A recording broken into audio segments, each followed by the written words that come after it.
السلام علیکم ورحمۃ اللہ وبرکاتہ۔ بسم اللہ الرحمن الرحیم صلی اللہ علیہ وسلم۔ میری کتاب 51 سے مضمون سائنس اور مذہب سے ایک اقتباس۔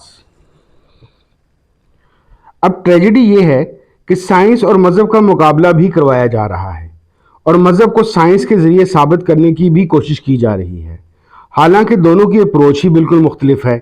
سائنس انکار کرتی ہے، مفروضہ بناتی ہے، پھر تجربہ کرتی ہے، اور اگر تجربے میں کوئی رزلٹ بار بار ایک سا ہی آتا ہے تو اس کو مان لیتی ہے، ورنہ نہیں۔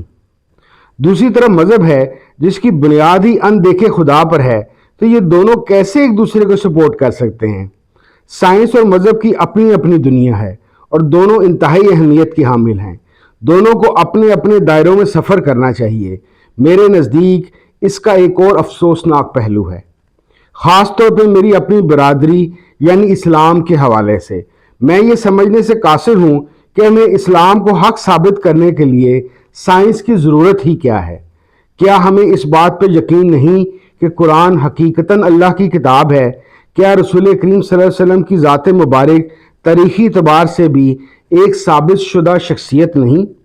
یہ ذات مبارک کئی اور تاریخی مذاہب شخصیات کی طرح تو ہے نہیں کہ جس کے متعلق یہ شک ہو کہ یہ فلاں وقت میں تھے بھی یا نہیں۔